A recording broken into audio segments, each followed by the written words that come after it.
Damien, how are you, sir? Very good, very good. The sun's shining. It's a beautiful morning. Yes, you're up in Dorset way, I believe. Yeah, that's right. Yeah, I live out in the middle of nowhere in Dorset. Very peaceful, great for writing, and great, great during lockdown. I have to say, if you're going to be anywhere, this was okay. Yeah, Yes. Are you anywhere near the Isle of Purbeck by any chance? yeah. About I don't know, 15, 20 minutes drive away. Yeah, yeah. Yeah, I've got a good friend that's he's got a house, like a holiday house there. Gosh, you know a thing about making films and writing books, Damien, hey? Yeah. Well, I spent best part of 40 years doing it. Yeah, almost approaching. So yeah, it's in the blood, I guess. Straight after school and university, first thing I did was headed off to Africa on an expedition. We went overland in Land Rovers, and yeah, we made a film. And we'd never made a film before. We made a documentary about kind of in central set in Central Africa, and it won an award. And then that was it. I was just I Damien, became, sorry to interrupt you, mate. Every time you go like that, it's is it we're losing the audio. I think it's you might be hitting the cable on your headphones. okay? Sorry, I feel really rude saying this That's to all you. right. That's fine. We got to get the audio good. Is that better? Yeah, every time you move, literally, it sounds like someone's dragging a crisp packet across the top of the Okay, table. that's bizarre. Right, I'll have to Um, check that out. All right. okay, if I go like that, you'll know that's our signal. Yeah. Okay. So, yeah. So sorry. How did you get into the film? Yeah. So we just had this kind of like this when you've got like this burning desire to do something and you nothing's going to stop you. It's one of those moments.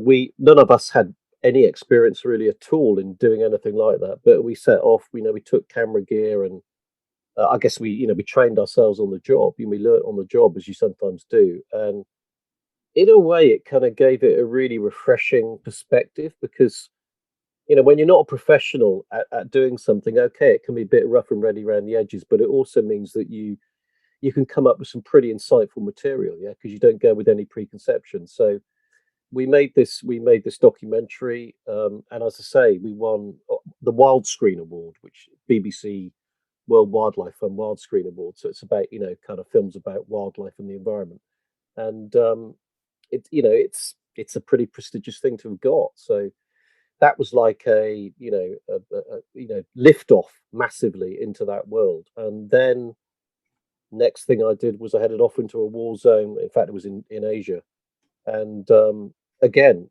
no experience of being in a conflict zone. I mean, parts of the Africa trip had been hairy. If you can imagine it, we drove from the UK all the way to Cameroon and the Congo. So you through Nigeria, Algeria, Libya on the way back. So there were some pretty hairy countries we went through, but you could do it back then. It was doable. I wouldn't want to do it now, certainly not with the way Al Qaeda in the Maghreb are causing trouble in a lot of those regions.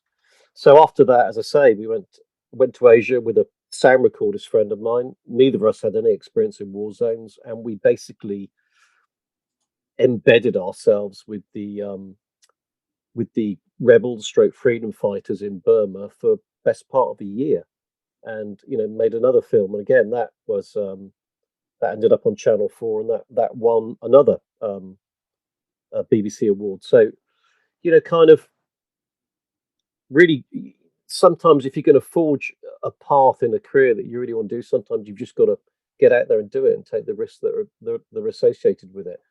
And in fact, it's an interesting story. When I to make the Burma film, because it wasn't commissioned, we would never have got a commission. We'd never been in a war zone, never really made a documentary of any of not for broadcast before. So I had to self fund it, and I'd had an appallingly bad motorcycle accident when I was 2021. I was a big biker, and smashed myself up really badly, and I used the compensation money from that accident to fund that documentary.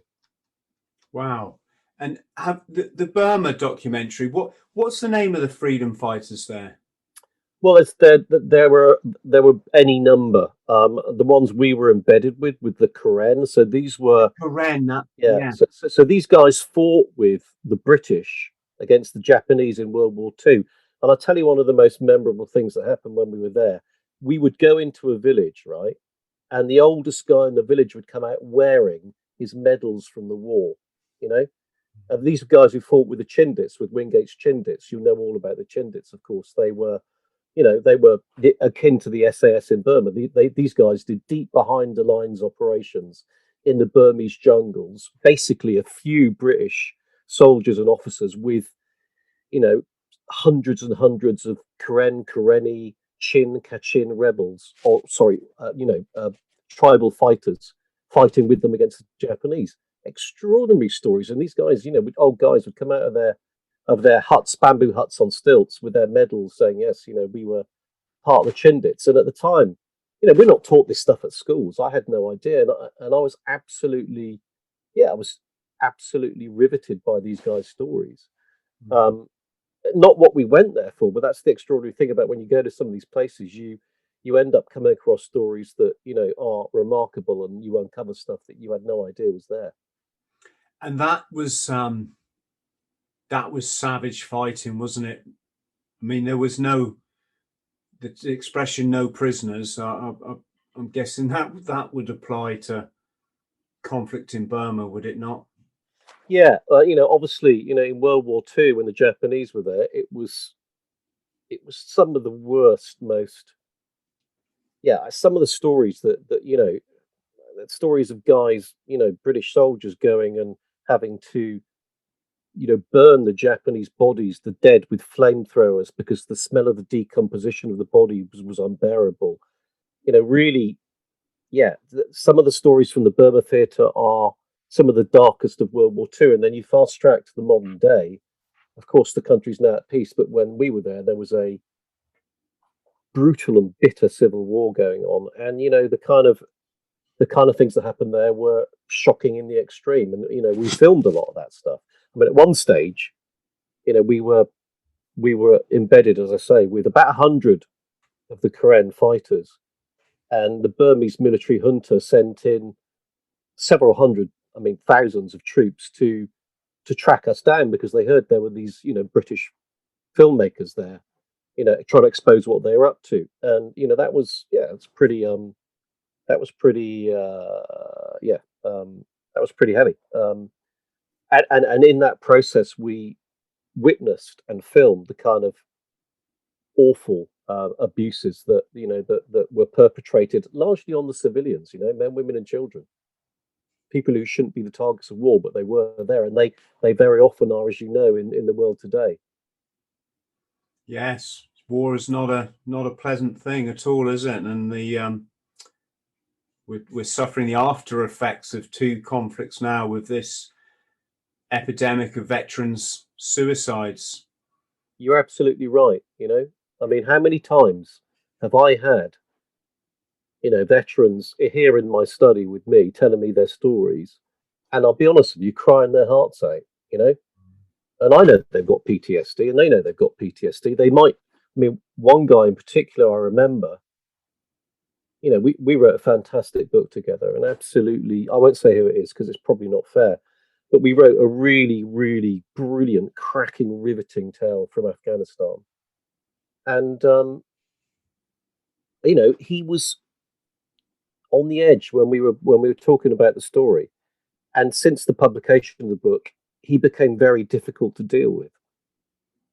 And then he called me about, I don't know, 6 months ago and said, "Look, I just want to apologize." I said, "What for?" "I need to apologize for anything." He said, I was a real idiot." He said, "I now know why. I've got PTSD. I've been diagnosed. I'm getting help." I was like, "Well, thanks for telling me." But I knew that at the time. I could tell it. It was obvious to me, and I'm really glad you're getting what you need now. So yeah, we have. You could say we're reaping the whirlwind. We've sent these young men to war in Iraq and Afghanistan, and they've, witnessed terrible things. They've seen their best mates blown up by IEDs and kidnapped, and just really bad stuff. And we've brushed these wars under the carpet, haven't we?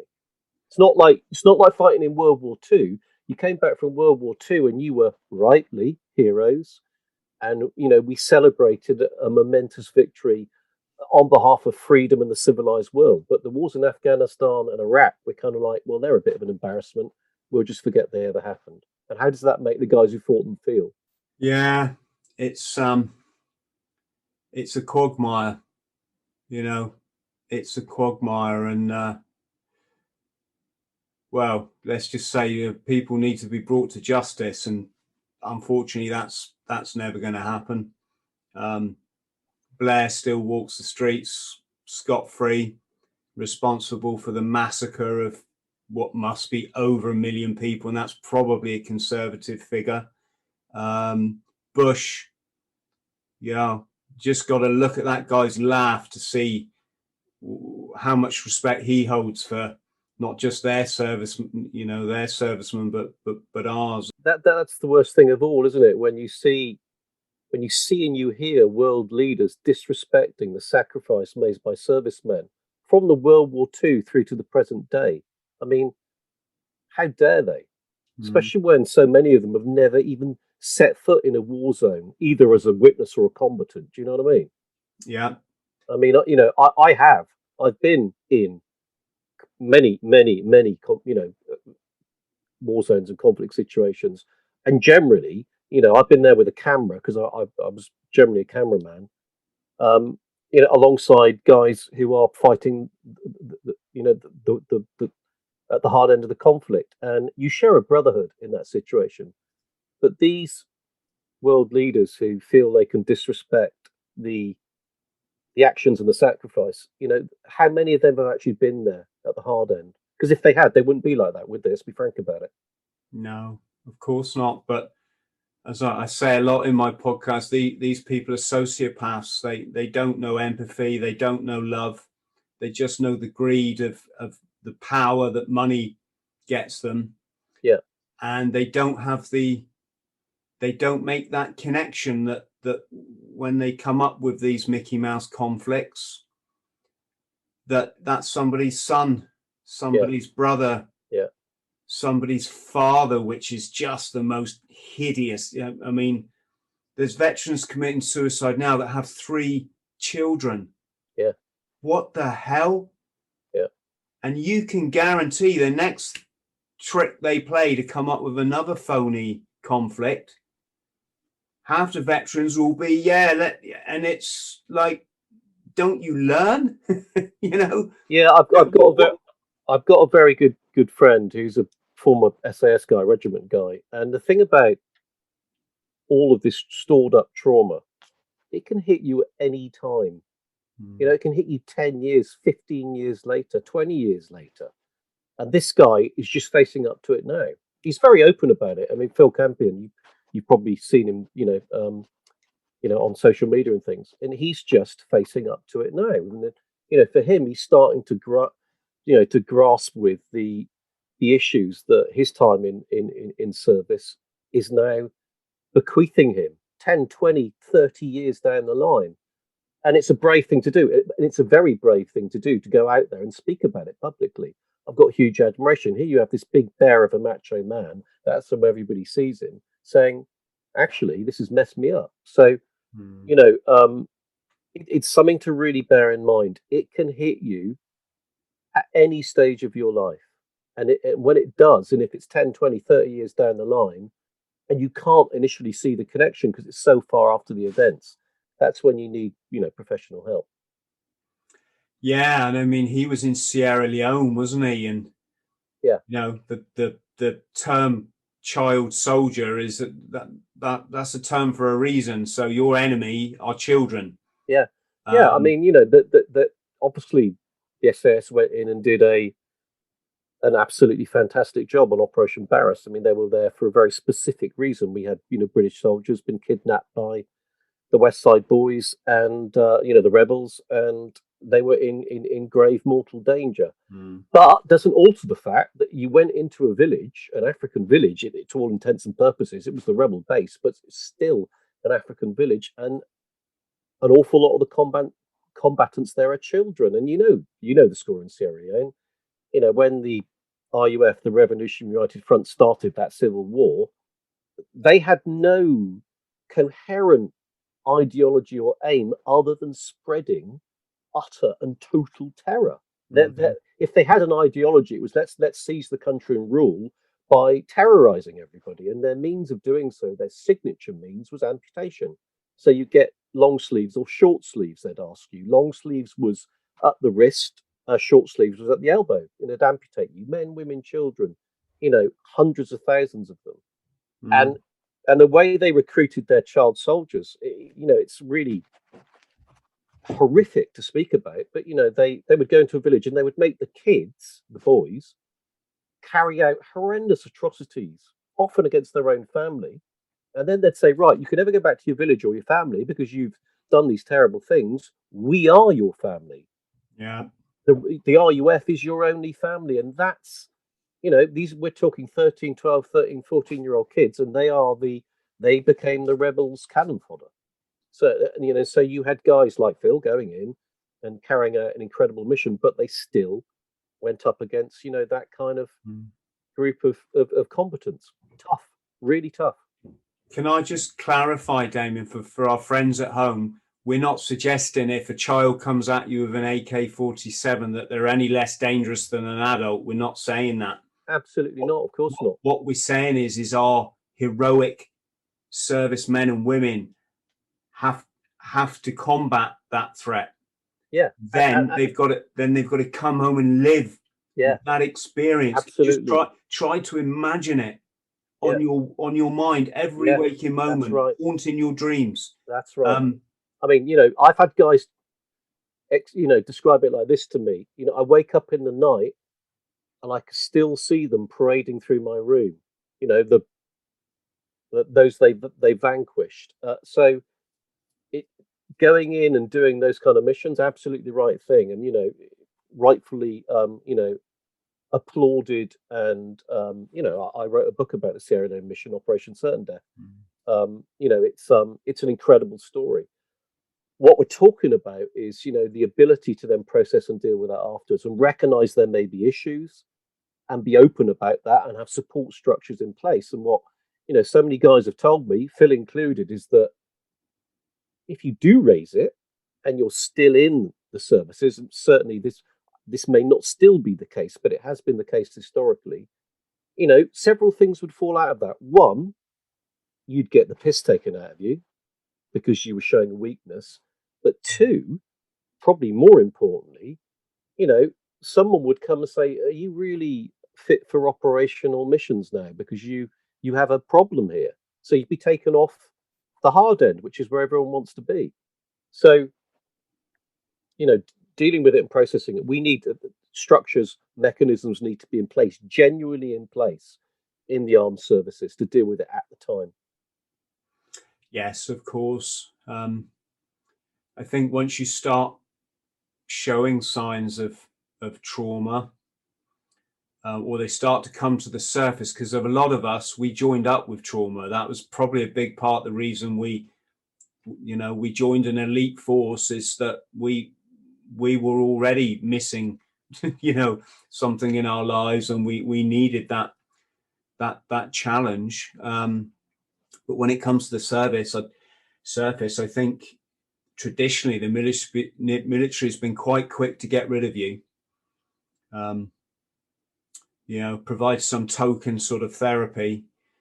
And that in itself, we don't know much about. There's so many different therapies available, not all of which will work for every person. And there's some very forward-thinking therapists writing books and stuff now. And again, it's just, I think it's a whole area. The governments of the world and the money mafia have been quite happy that no one goes there, because it reflects back on them. What are you doing sending our teenagers? Often when you're a soldier, you're a teenager. What are you doing?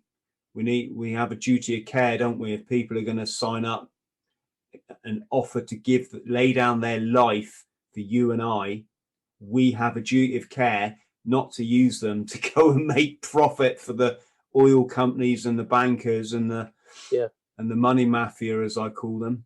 But moving on, moving on, not moving not so swiftly on. When did your I'm guessing your fascination then with the or your, I don't know if fascination is the right word, but your interest in the SAS, did that develop from Burma, or was this something that's always been there? I'll tell you where it came about, and it was pure serendipity. So I was in the Sudan, which again, was at the time Africa's longest running civil war. 3.5 million people dead, mostly civilians, been going on for decades. And I reported from there for, a decade, 60 probably separate trips. And I can remember flying into places in the Sudan in a little tiny light aircraft, which no one had been there since World War II again. And the pilot just touching the wheels down on this, looks like a piece of flat bog. That's the airstrip they've prepared, just to see if it's firm enough. Do you get my drift? Touches the wheels down, comes around for another touchdown, comes around for third, puts down in a cloud of dust, you jump off, and the people are like, wow, no one's visited here since World War II. And so I was on a Sudan, reporting film mission, and I happened to have with me a guy, in fact, his former Kiwi SAS guy called Mike, who was my kind of cameraman security on that trip. And we just sat around, one evening around the fire talking, and he got on to telling me the story of Operation Barras, the Sierra Leone rescue mission. I said, that is just the most unbelievable story. He said, yeah, well, I know some of the veterans, and I know some of the hostages too, who were rescued. I can put you in touch with them all. So he did in due course. And, and I thought this story needs to be told. It needs to be told for all the obvious reasons. It's one of the most heroic and daring missions carried out by British forces, full stop, but certainly elite forces since Second World War, without a shadow of a doubt. I mean, the risks involved were just off the scale. When they knew that the only way in was to fly in on Chinooks and rope down into the village. And all it takes is one guy on a machine gun, who's alert at first light in the morning, and they can blast one or up both of them out of the sky, and you've just lost 70, elite forces. And the rebels had vowed in Sierra Leone to do a Somalia on the British, by which they meant, Black Hawk Down, the movie about what happened to the Rangers and Delta Force in Somalia. The rebels were using that as their model in Sierra Leone as to what they wanted to do to us. So flying in on two Chinooks gave them the golden opportunity. There's no other way into the base. They had intended to go up the river, but the river was too shallow and just sandbanks and just impassable. And the jungle was like thick secondary jungle. You just couldn't get through it. So the only way was to fly in. And he kind of tells me this story. I'm like, wow, that is the most unbelievable story of the mission. And so, I wrote the book, and the rear admiral who was in charge of the clearance committee at the time was really helpful. Basically said, look, you've probably spoken to some guys who maybe shouldn't have talked to you, but hell, you've told an amazing story, which is one of real heroism by forces, and I'm really glad you have. You have my blessing. And publish the book, and I hope it does the story justice. But that kind of triggered the interest, and it then triggered an interest in the history of, I guess, elite forces and where they came from. That takes you back to World War II, of course. And the wonderful thing about telling stories from World War II about elite forces, whether it's commandos or SAS, SBS, Popsky's private army, there were so many at the time, is that's where they were born, that's where they were forged, and that gives you an incredible freedom to experiment and do stuff that no one's ever done before, because you're making it up as you go along. And bear in mind, it was a war for civilization and freedom, against Hitler, who had vowed he was going to enslave the world, basically, to fascism and Nazism. So the stakes they've never been higher, and the freedom to do what you need to do has rarely been higher. And because everybody was a volunteer, and because most of them had very little military service, you had such an eclectic bunch of characters joining these forces. You had lords and to the manor born, through to, street fighters from Wigan, through to actors and ballet dancers, and bank robbers and London city bankers and everything in between. And somehow, they rubbed along, and it worked. And as Sterling said, the founder of the SAS at the time, there is no room for class in this organization. This is about merit above rank. Yes, rank is necessary because you need a hierarchical structure in any military operation, but you will only get respect and you will only get command if you earn it. So they forged all these kind of founding precepts of special operations forces, which have lasted through to this day. And another thing that Sterling said, which again, what's the basic building block of the SAS? It's the 4-man team. And Sterling said, we will operate in 4-man teams. What's the reason for that?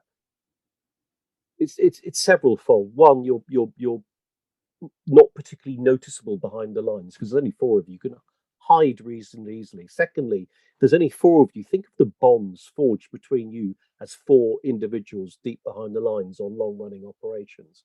Absolutely, really rigidly tight bonds. And thirdly, if you're only deploying in 4-man units and you've only got an 80-strong force, that still means you can deploy at any one time any number of those 4-man teams. And so you become a force multiplier. A small band of highly trained men can go into a situation and really, really make a difference, behind the line raiding operations. And all those concepts that were founded then in that crucible of North Africa at the time, still hold true to today. So that's the kind of, I wrote first the reasonably modern mission and then, reverse back from there into World War II, because it's great to unearth the crucible, the founding concepts, and those characters, those amazing, towering characters. I mean, Blair Main, 4 times DSO, should have got the VC, definitely. What a character, I mean, an Irish rugby international, played for the British Lions, a trained lawyer, in his early 20s, after Sterling's capture in 43, he commands the SAS pretty much through the rest of the war. A man who, his best friend who was killed on the first ever SAS operation was a Southern Irish Catholic called Ian McGonigal. A man who stenciled shamrocks on the jeeps. Because he was like we are a broad church. Any individuals, welcome, and we'll fight under the Irish shamrock because why not? A man who had any number of Germans. When the SAS came back from North Africa and Italy operations, it's really interesting. In kind of late 43, early 44, so they were recalled to the UK, obviously in preparation for D-Day operations, and they came back as this kind of like piratical band of war-bitten raiders, many of whom had more decorations than any number of top commanders in the UK. But they were pretty lawless, and they weren't exactly parade ground smart, spit and polish. And they had every nationality under the sun in their ranks. They had French Foreign Legionnaires, Spanish Civil War veterans. They had, White Russians. But they had also had quite a number of Germans. And the reason they had Germans is because obviously German Jews, Austrian Jews fleeing the Holocaust, a lot of them ended up in what was then the British Protectorate of Palestine. And from there in North Africa, they were recruited into the Middle East Command, or then from there into the SAS. So you had any number of German-speaking Jews who were now, war-bitten members of the SS, some very highly decorated. Because as you can imagine, who's got less to lose?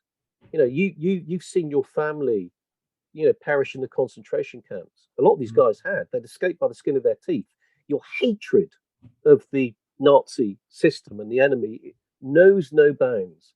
Your desire, your burning desire to hit back is unlimited, and your willingness to take risks in that cause, knows no bounds. So these guys, they were used for some of the most outrageous missions imaginable. Yes, and he was denied. Paddy Mayne was denied his VC, wasn't he? Because a lot of the courageous acts he carried out weren't witnessed by another officer. Did I get that right? Well, I mean, I was with his niece quite recently, literally about a week ago, Fiona, and she's his nearest living relative, and we talked about it again. And she said, he never did it for the accolades. Absolutely true. Not for one moment did he. He did it to stand with his fellow soldiers, and also he believed he was fighting in the cause of right, which of course he was. But no, I mean, he was, the VC was signed off by Montgomery, and somewhere higher up it got blocked, and both the king at the time and David Sterling basically said this is prejudice against a maverick Irishman. It's unacceptable, but of course it's never been overturned. But he wasn't there for the medals, and so to the Mayne family, it doesn't really matter. What matters is his record, and that his name and his legacy is rightfully remembered. And there is this tendency, and I don't like it. It's very convenient, isn't it, to stereotype him and others as mad, drunken Irishmen? Isn't that convenient? Mm. Yeah. I mean, I lived in Southern Ireland for 10 years, loved the country, loved the people, but it's a very easy stereotype, isn't it? To portray him in that way. You actually study the man, and you actually go through his personal papers, as I have done, because Fiona, allowed me to do so. Great privilege. This was a man of letters, highly educated. He was a trained lawyer. Queen's University Belfast. A man of letters. Do you know he carried? I think I've got it here. Just a second. He carried this book with him everywhere he went. Other Men's Flowers. It's an anthology of poetry. Yeah, I can't put my hand on it. I know it's right here. This was a man who carried a book of poetry with him into war. It went with him everywhere he went. And if you read, if you go through his war chests and read his letters that he sent to the parents or the wives or the children of those he'd lost, this is a man who felt every loss deeply in his heart, and so people like to portray him as a sociopath, a psychopath, and a mad drunken Irishman. It's a really easy stereotype, but it isn't the right one. He was a towering individual. Speak to people who went into combat alongside him. He was held in such high esteem by those he fought with, and it's in their judgment that he should stand, not in the judgment of historians and commentators, after the event. So, you had this cast of characters from World War II who were just extraordinary and incredible, and the founding fathers, I guess, and telling their stories is a hell of a privilege. Yes, I said to you earlier, didn't I? I read the latest Paddy Mayne biography by Hamish Ross. Hamish Ross, yeah. I didn't realise until I started reading some of the reviews on Amazon just how much infighting there is with respect to appreciating the different authors that have done his biography. As you said, a lot of them have tried to portray him as the drunken madman, not necessarily in a bad way, but apparently, but once you read Hamish Ross's book, there's an awful lot more to the man, and I found myself quite emotional at the end. Really, that his whole story just draws you in. And yeah, listen, and going back to what we were talking about earlier, what happened to Paddy Mayne at the end of the war? Okay, think about this, right?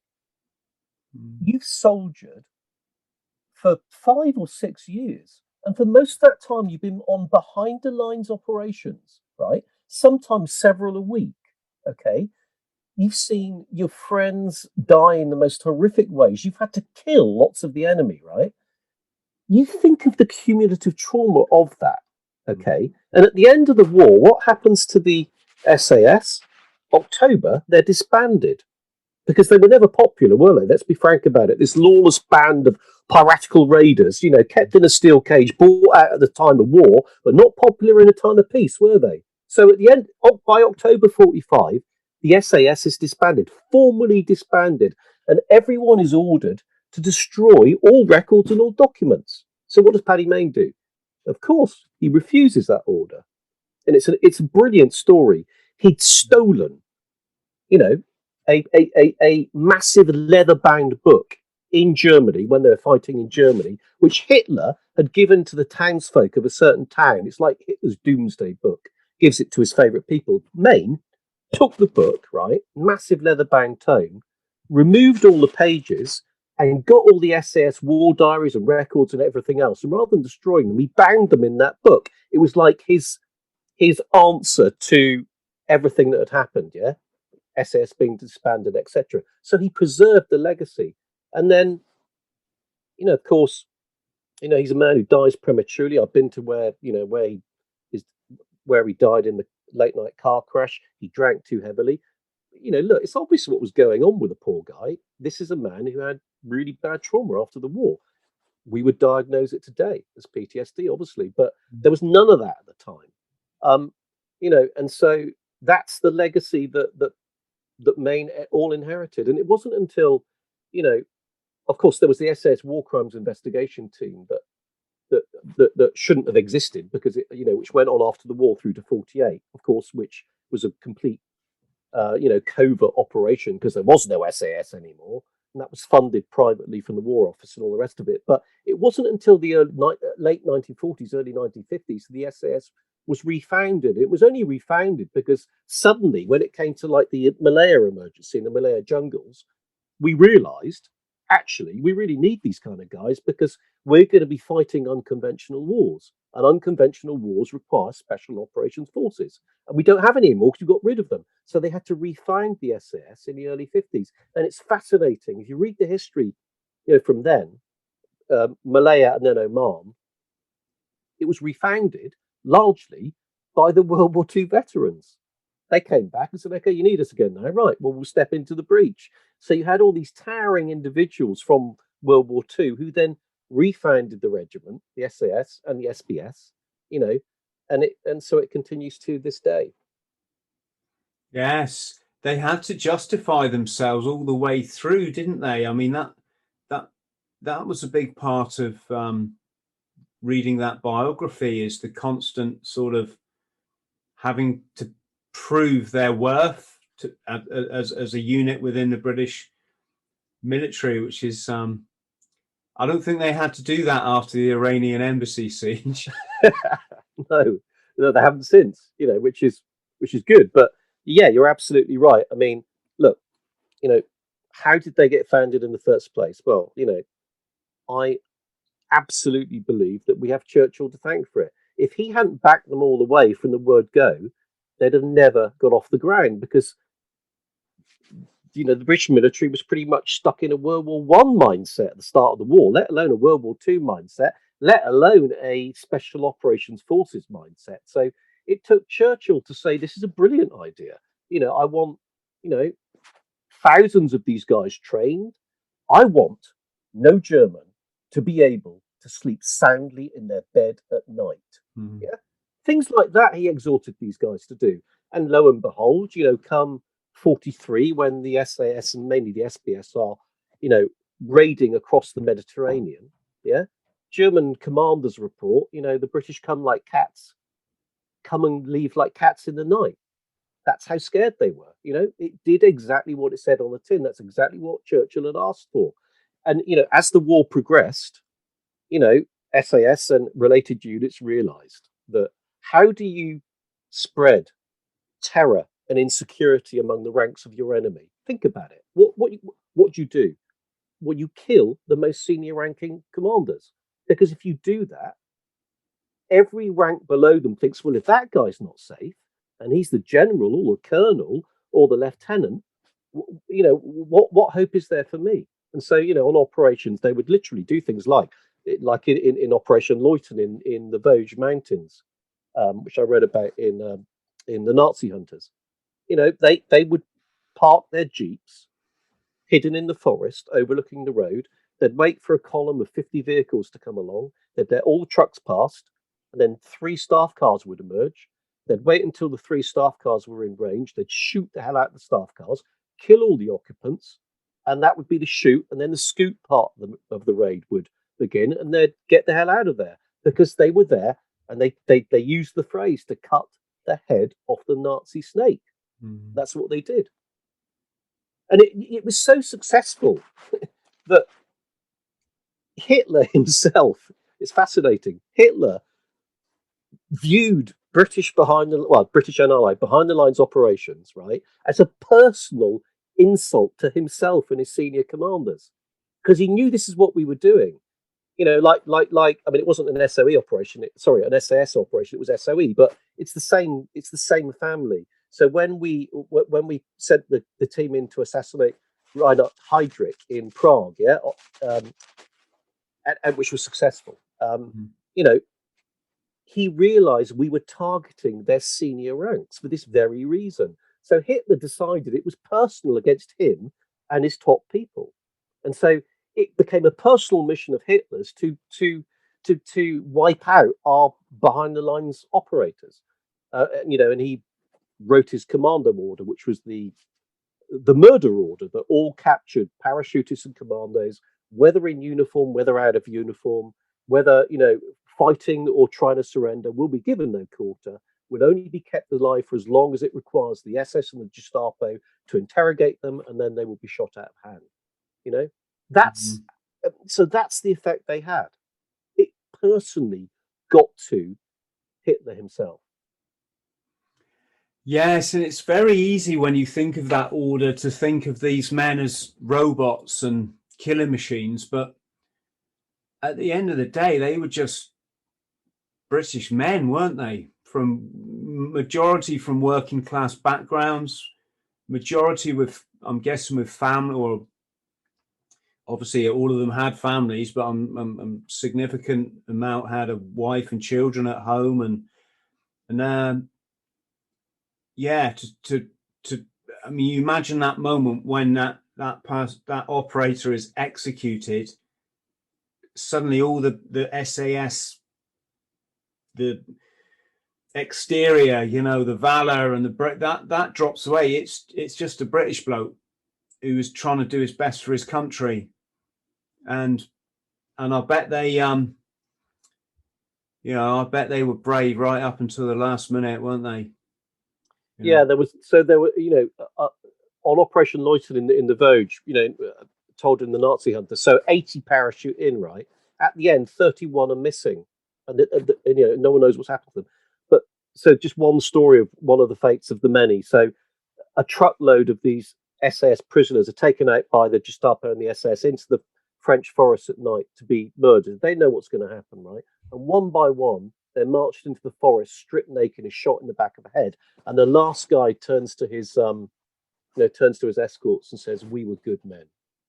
And those are the words that he goes to his execution with. So, you know, but those who survived that mission, for example, when they found out what happened to the 31 missing, that's when they vowed that they would find the perpetrators and track them down and make sure they faced justice. And so they did. You know, that was the Nazi hunting operation that lasted through to 1948, and rightfully so, because you know, I mean, you're former military, right? You're former elite forces. You know the bonds you forge with your fellow soldier on the front line.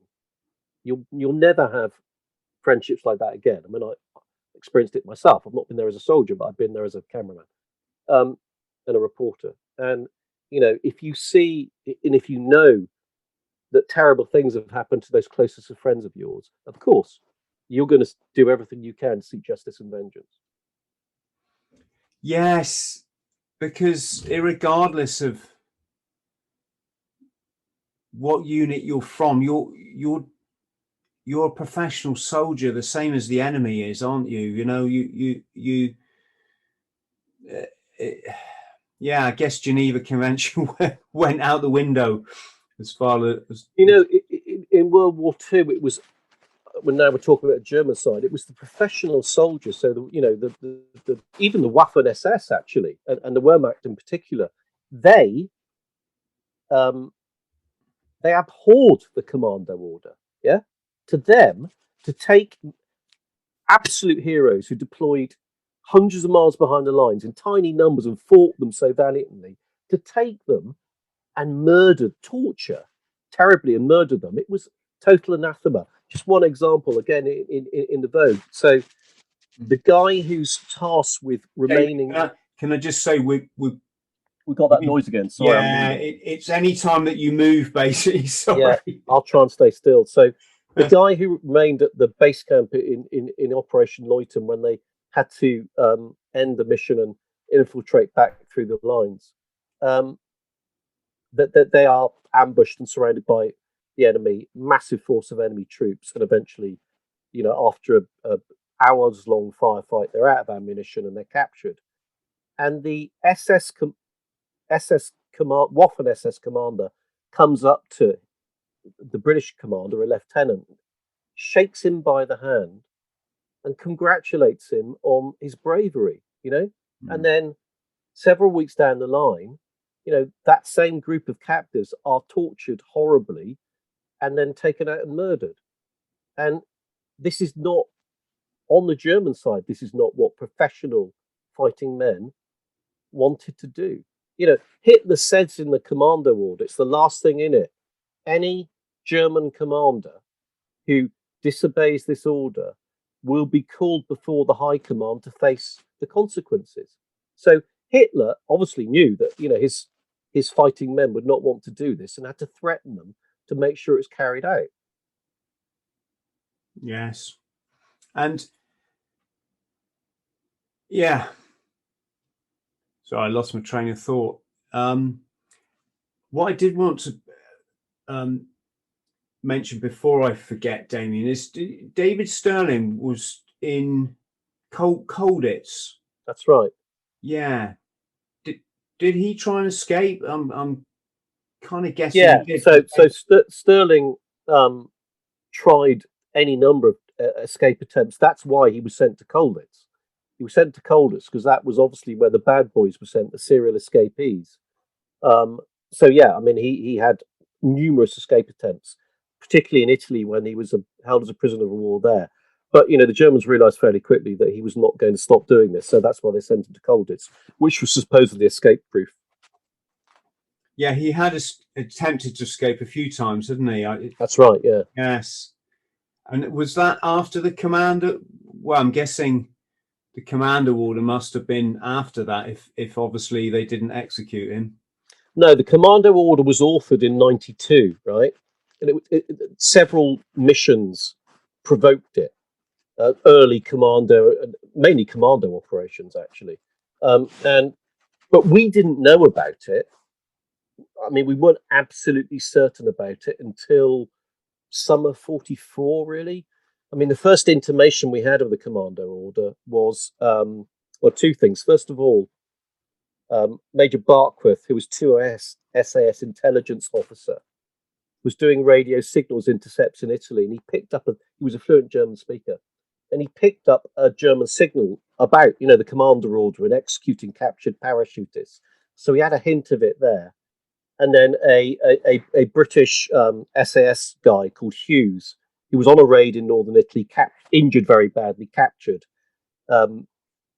taken to a German hospital, but then, the Gestapo turned up and began interrogating him and basically told him, you will not enjoy the Geneva Convention protections. You may have been captured in uniform, but that's irrelevant. Under Hitler's commando order, you're an illegal combatant and you're going to be murdered.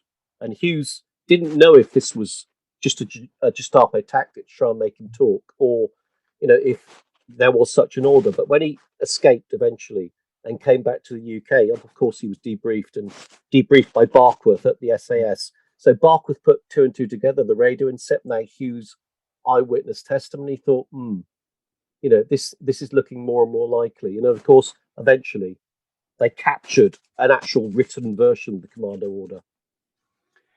I can see you can't hear it, Damien, but it's just it's one big rustle to Right. at this. Sorry about that. It's okay. The problem is with the editing software, there's only so much of the audio you can clean up before you just lose the quality on the rest. Yeah. Maybe if I move the screen around a bit as well. It's when you move your hands, Okay. It might be like some sort of I don't know. My technology skills are limited as it is, but it's something when you do that. Okay.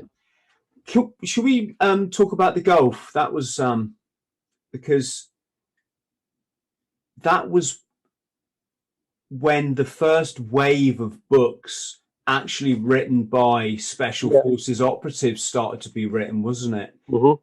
Traditionally in history, it was either the biographies were written by somebody else, not in every case, of course, but what are your thoughts on that?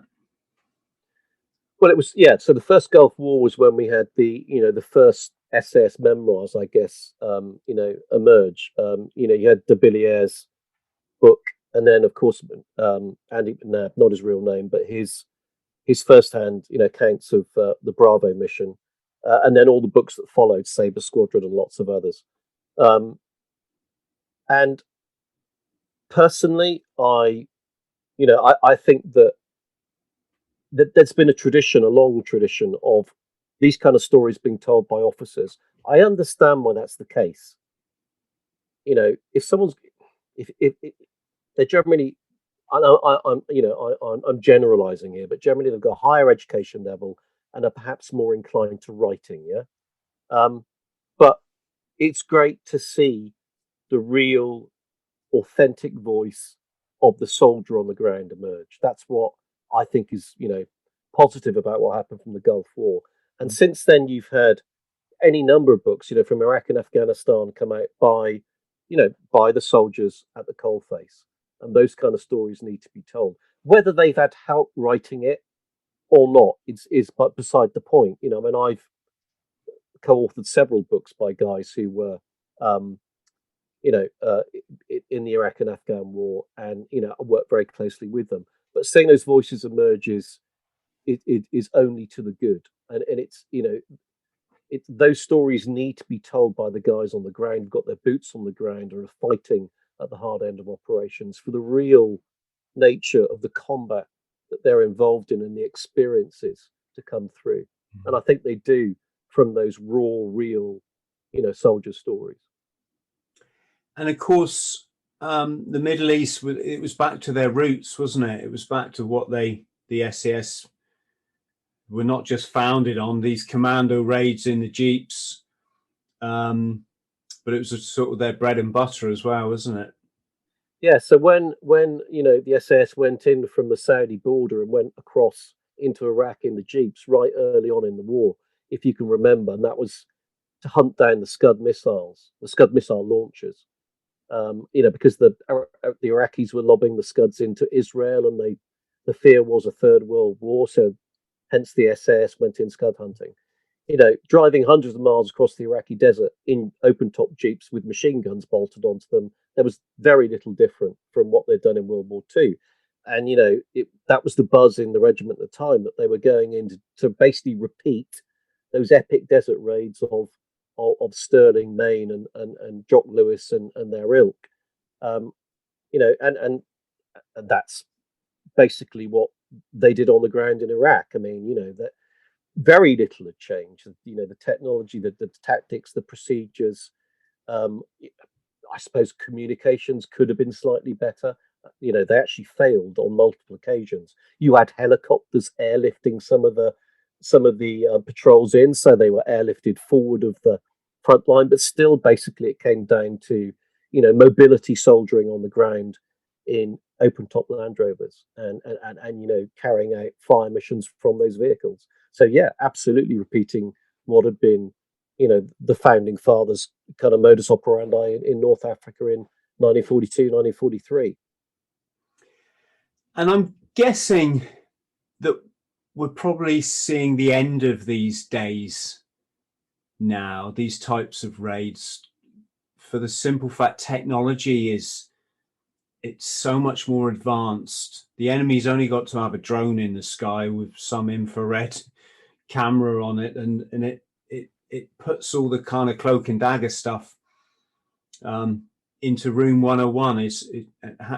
What are your thoughts on that, Damien?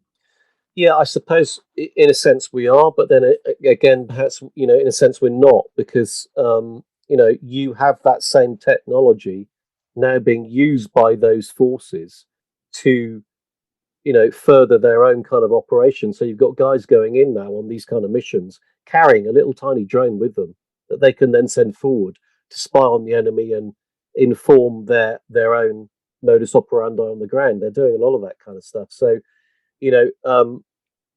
I personally, I think, and all the professionals I speak to say the same, that the role of irregular forces, special operations forces, whatever you want to call them, has never been greater, because we're living in a more and more fragmented world where wars are less and less conventional conflicts between power blocks and superpowers, and more fragmented, bitty conflicts in generally off the radar screen, not really seen by the rest of the world, in places like Mali, and places where we're fighting significant long running battles against terrorist organizations, and those kind of operations are going to be ongoing, and we need more and more of those kind of forces, and perhaps we're going to have less and less of a role for the big conventional military engagements. Can we just take a sidestep here? I wanted to ask if you read this book, We Were Soldiers Once and Young. Yes, yeah, absolutely, yeah. I kind of knew the answer to my own question.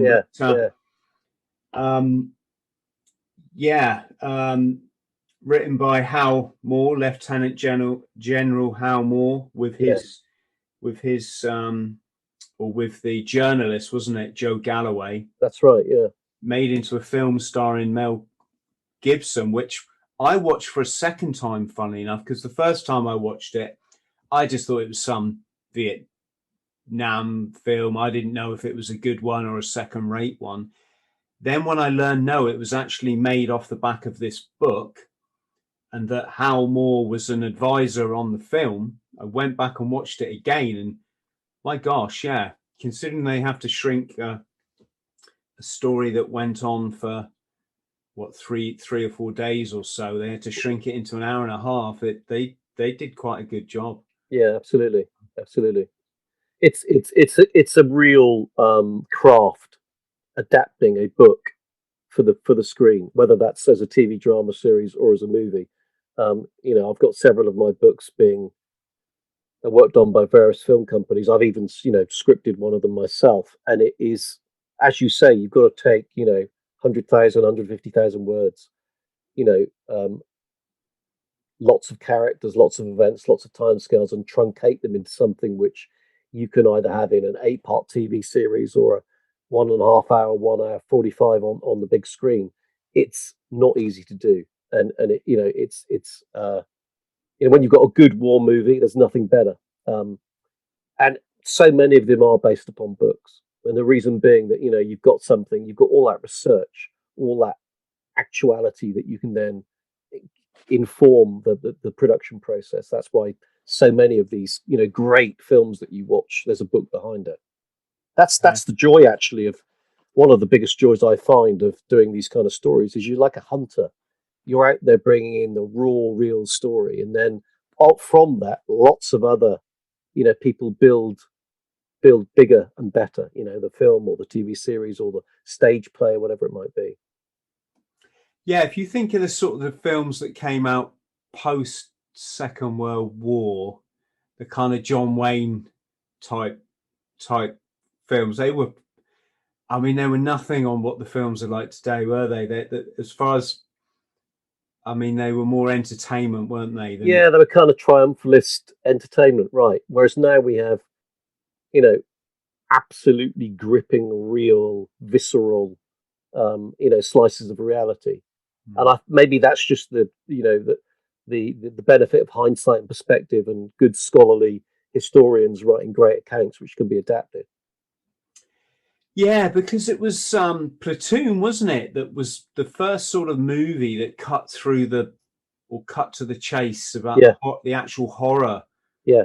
Of, well, certainly of Vietnam. In fact, actually, First Blood was I mean, when the director got handed the script of First Blood, and he went, "What, a film about a veteran who's got mental health issues?" Yeah, they didn't get that. No, that is that is why it's so clever. Yeah, that's right. Yeah, well, I guess at that stage they were still thinking about, kind of John Wayne type ways of telling these stories, whereas people are much more sophisticated these days. They want the real story.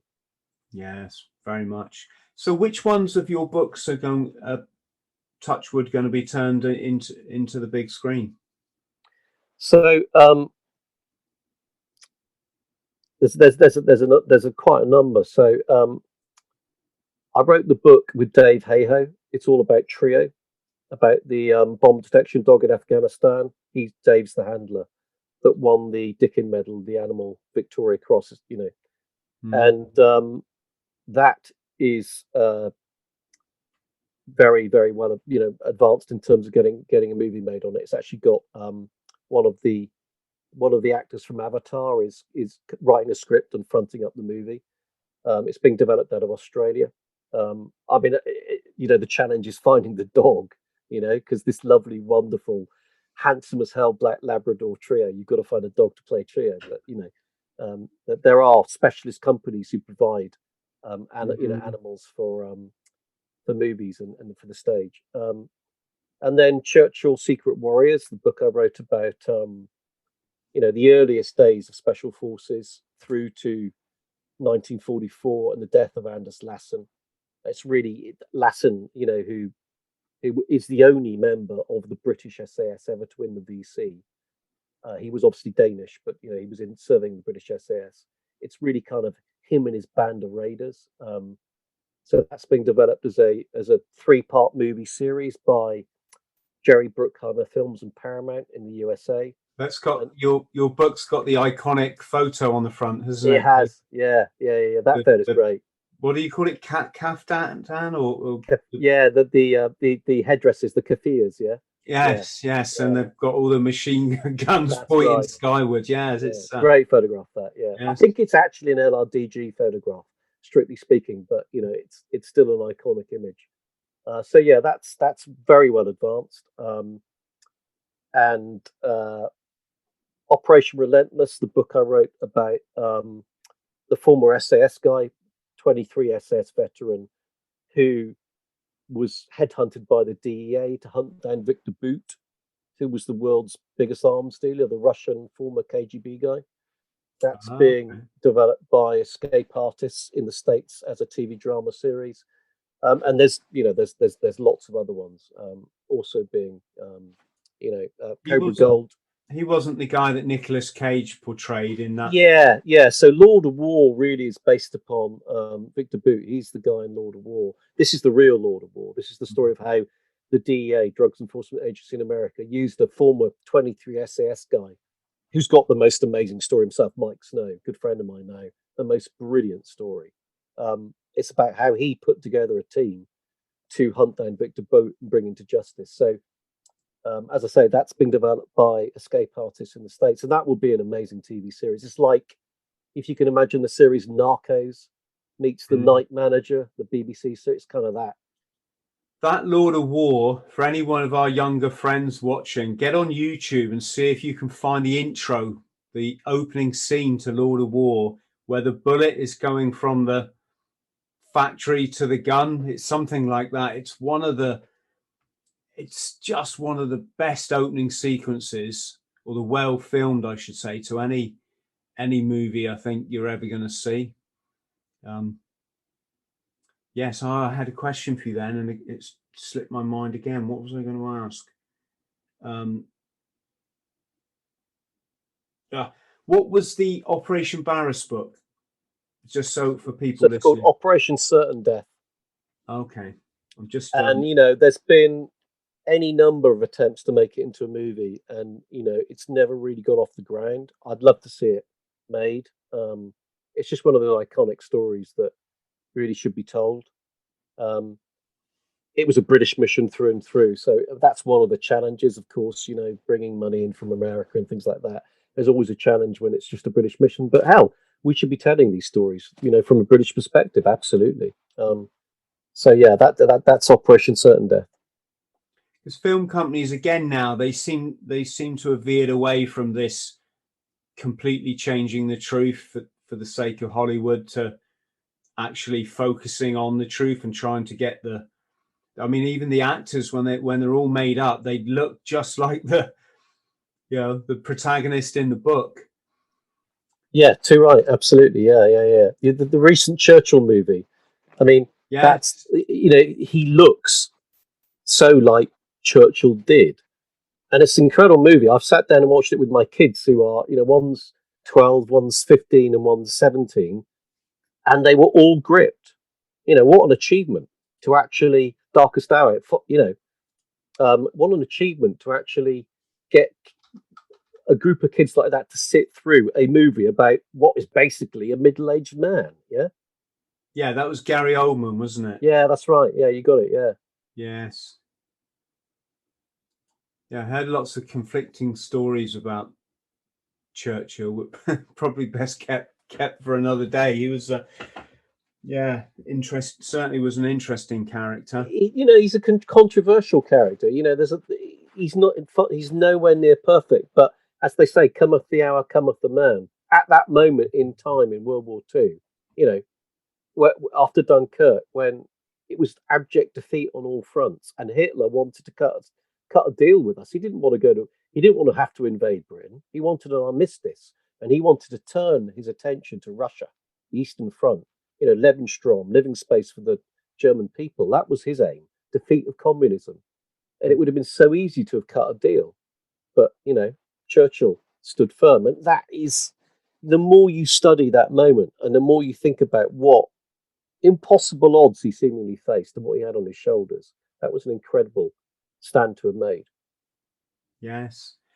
Can I ask, Damien, how long does it take you to write one of your books on average?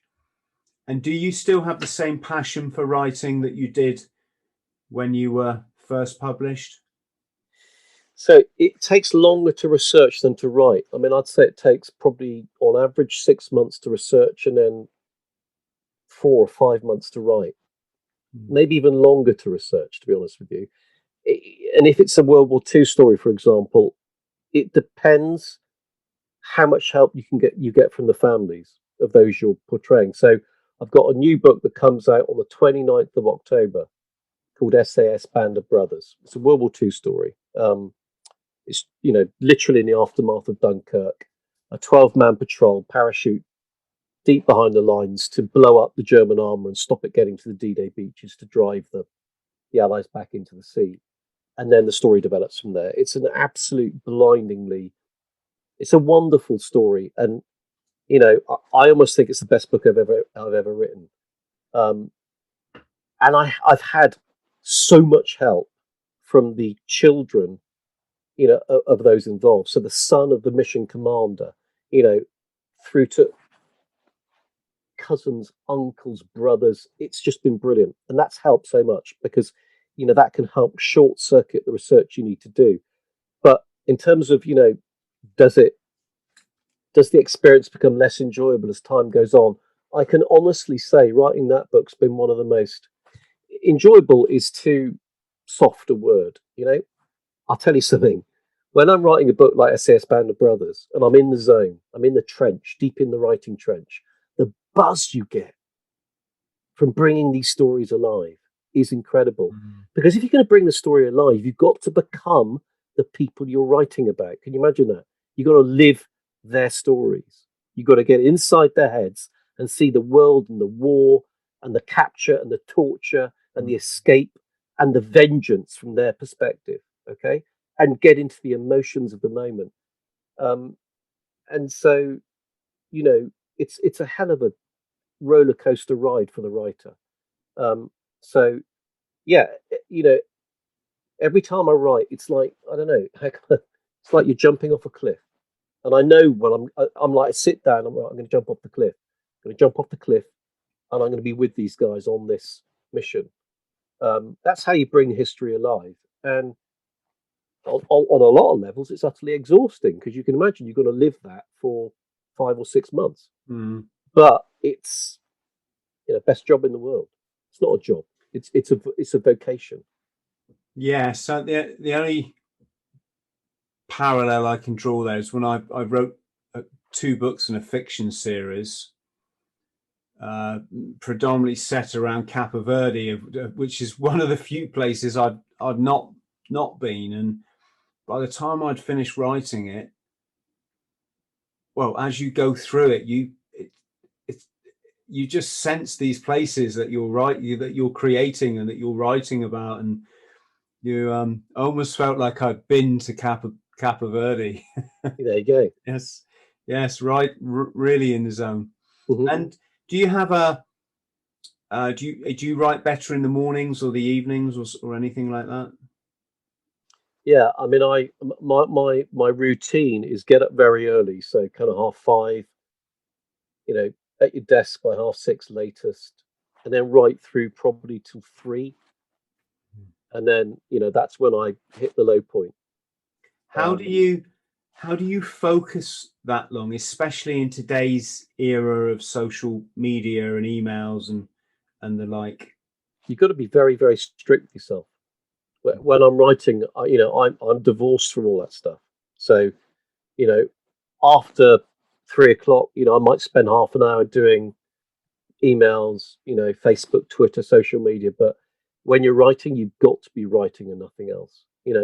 People often ask, if I'm at festivals and stuff like that, literary festivals, what's the secret to writing a book? And it's a really, really boring answer. It's time at the keyboard.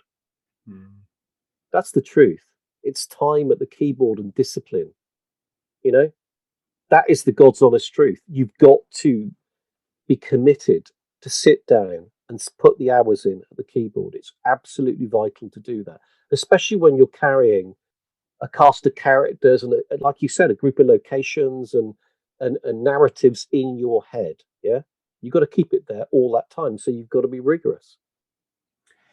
It's a fascinating thing, writing, isn't it? I mean, I'm just about to publish my 6th book now. Congratulations. Well, yeah, I deserve it.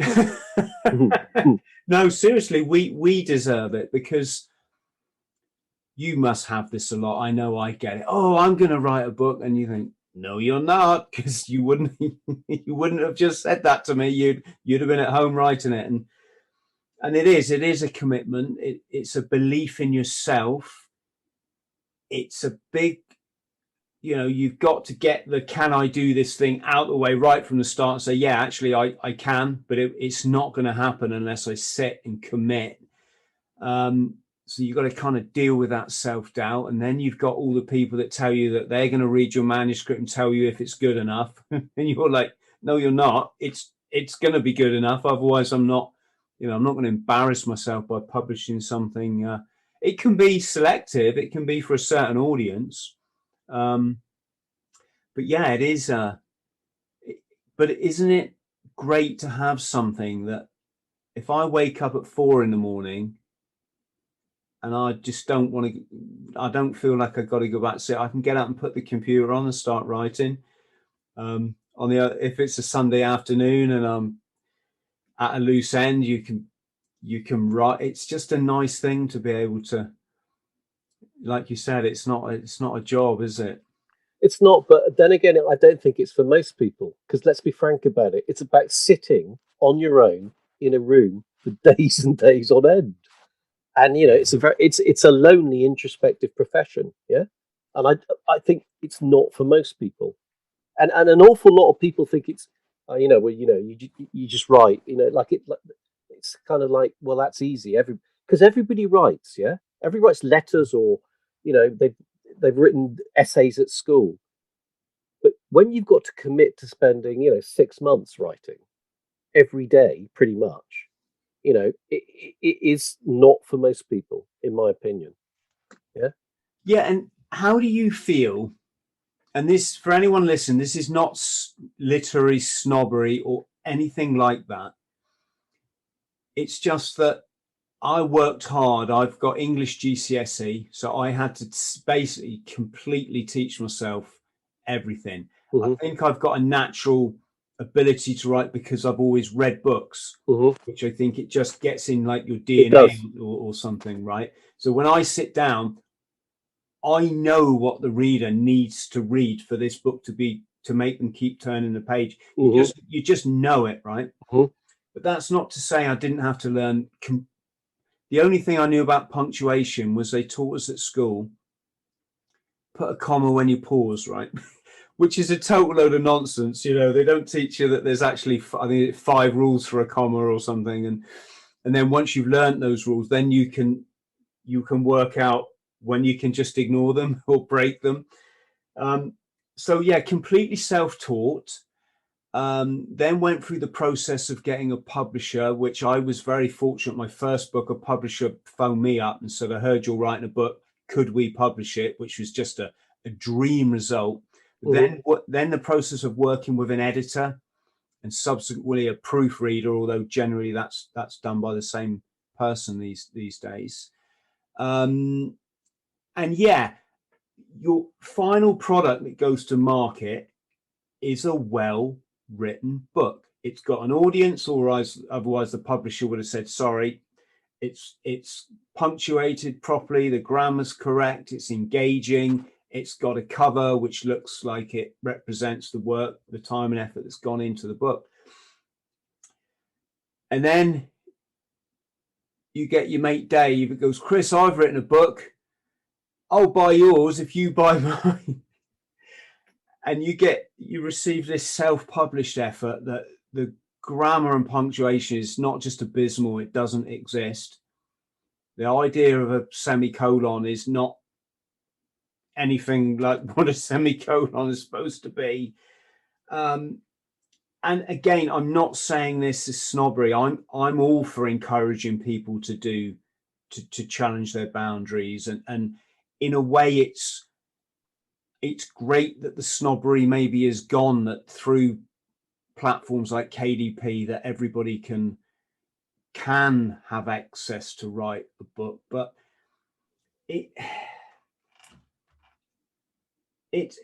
I'm not really sure what I'm trying to say, Damien. Just it's just an interesting area, isn't it? You know, and some of the worst written books, because they're about a military subject, they sell loads.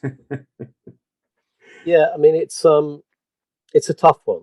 You know, I had a guy contact me about 2 weeks ago on social media, and he's written the true story of a World War II veteran, and the veteran's still alive, so he's written it with him. And the veteran's got an amazing story, and there are not many of these guys left alive, so this is a special thing. It's a many splendid thing, right? And he was about to self-publish. And I said, please don't do that. There are X million books self-published a year. Almost none of them sell more than a few dozen copies. It is the kiss of death. I got on Zoom with him, you know, out of the goodness of my heart. There's nothing in it for me. I wanted the World War II veteran story to light the world up. I wanted his story known. It's such a great story, right? And I said, don't do that because it will kill it dead. Mm-hmm. And the reason it will kill it dead is that publishers will never touch it if it's been self-published for obvious reasons. And it's just going to be lost in the mass chatter of self-published books. So I hope I've convinced him that, you know, he should go the traditional publishing route, the route you've just described, and actually try and make this thing something special. Yeah, I'm all for encouraging authors from all walks of life. And I get sent, you can imagine, I get sent manuscripts all the time. Got to be honest with you, most of the time they are unreadable. But there's the exception that you know that disproves the rule. So I got sent a manuscript by a former SAS guy about a year ago. He's a former Kiwi SAS. And it's about his time as a private security contractor in Iraq post 2003. And I sat down to read it thinking, yeah, I'm probably going to get one chapter in and give up. Man, I was gripped. Now, this thing's 250,000 words long. That's two and a half times the size of a normal book. I read it in about 4 nights, right? There was no punctuation. Pretty much, it was stream of consciousness. But the guy is a born storyteller. I literally, at the end of it, thought, how in the name of God did he write that? Okay. So I then contacted him and he came down to see me in Dorset. And I sat him down and I said, Barry, where did that come from? Now, the guy's half Maori, right? And we got chatting, and we basically boiled it down to was the Maoris traditionally sit around the fire at night and tell each other stories. You grow up being told stories by your parents. Storytelling is in the DNA. Yeah, he's just a natural storyteller. It's like you were saying. You might not have had a great formal education in English, but you read books. Yeah, storytelling's in your DNA for that reason. Same with this guy, and that book is Barry's book. It's utterly fantastic. We're going to get that published. That will be a classic in due course. Do you know the book Shantaram? Not a good topic with me. No, tell me why. Well, what it is, I'm just talking honestly here. Is I, as I said, worked my ass off to write my first memoir. There we go. Yeah, Eating Smoke. I've been through 3 publishers with it, and maybe I'll come on to explain what effect that had on me. And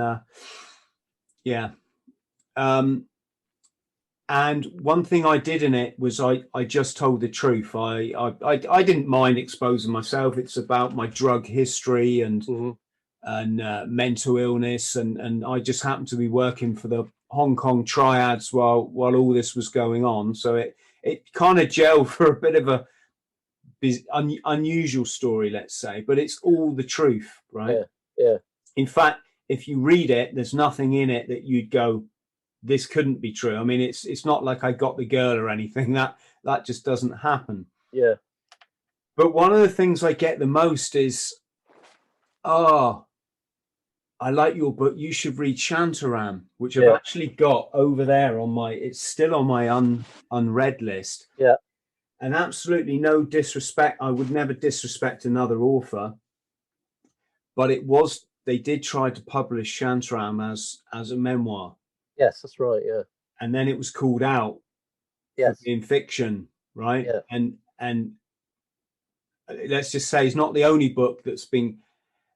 What I'm trying to say, Damien, it's quite hurtful when you worked your ass off to tell an honest story, and then people are favouring a book, which it's not a memoir, it's fiction. It's like I could have fictionalized my book, and I could have killed 100 triads and slept with 50 women and all the sort of dagger in the teeth stuff that people really seem to buy into these days, as opposed to the truth.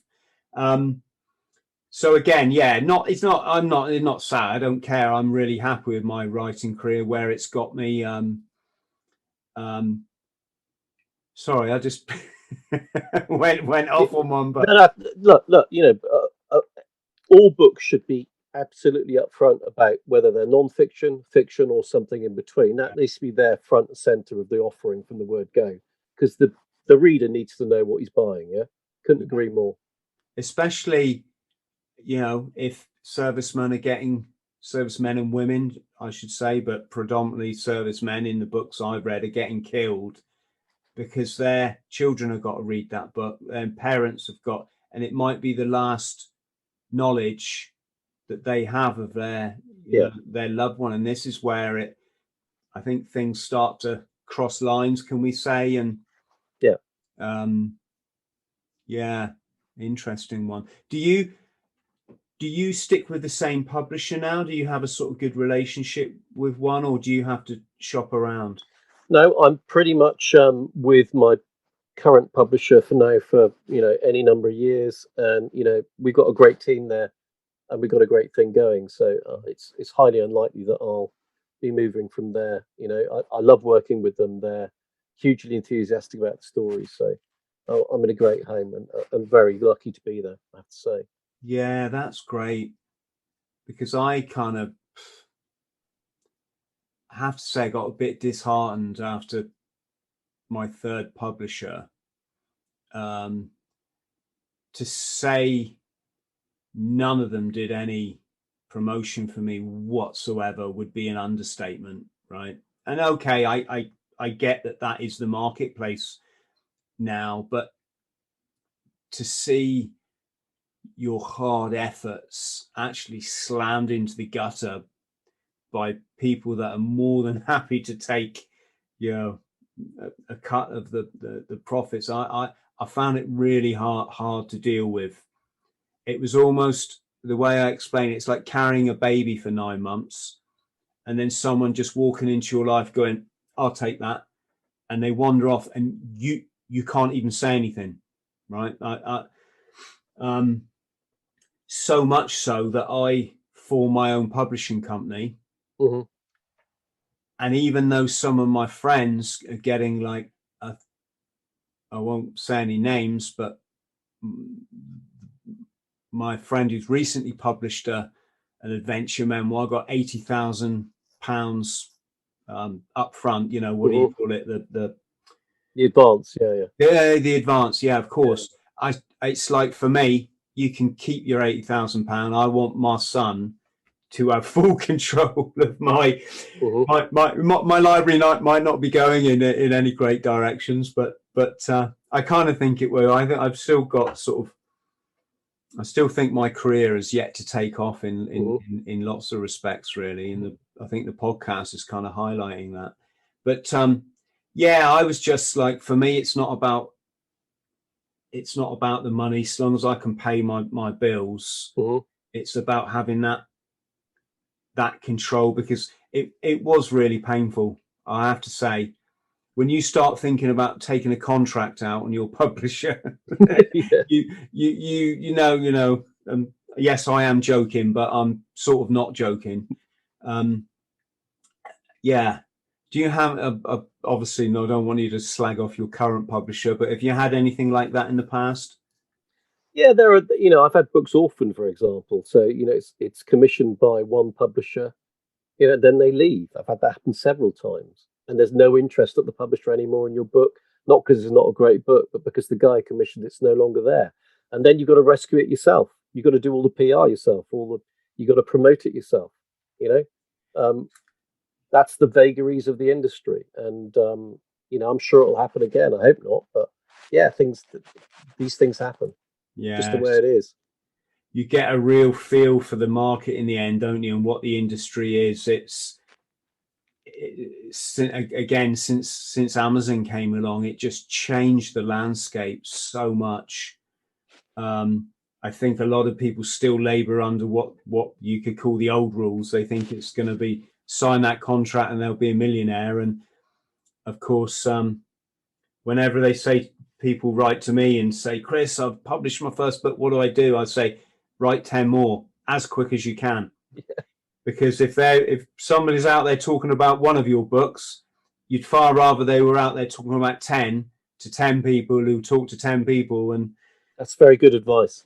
Very good advice. Well, it's just, I mean, you, in this day and age, to make it as an author, you have to be prolific. That's just, I've seen people do it from scratch with no history like yourself or myself. When we've got stuff we can write about, right? Yeah.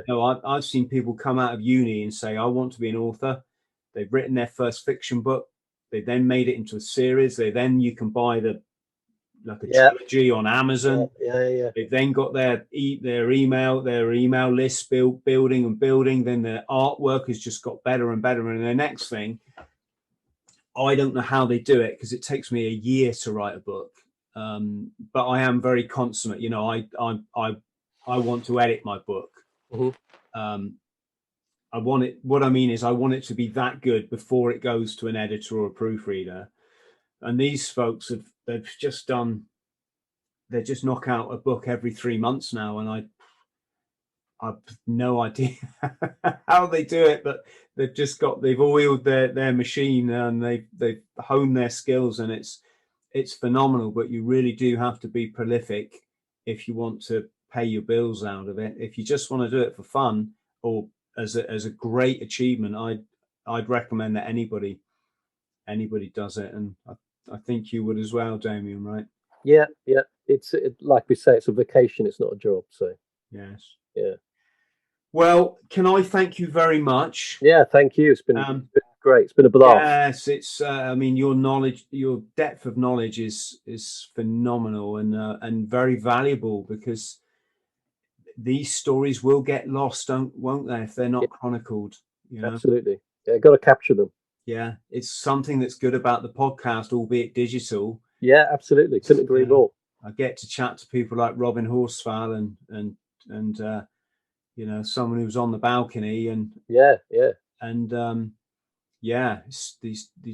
and the Falkland stories are probably the most touching, because I don't think many people went down there and didn't get damaged. No, you're right. Absolutely. Or they come back incredibly humble, and they think, they say, I just did my job, and it's like, yeah, but it's a job people would like to hear about, and I think need to hear about it. So Damien, just stay on the line while I say goodbye. So thank you again. I will put the link for your Amazon page below the video. Is probably the easiest link, so everyone can go and see the books that we've talked about, all of which will just be amazing reads. You can see that.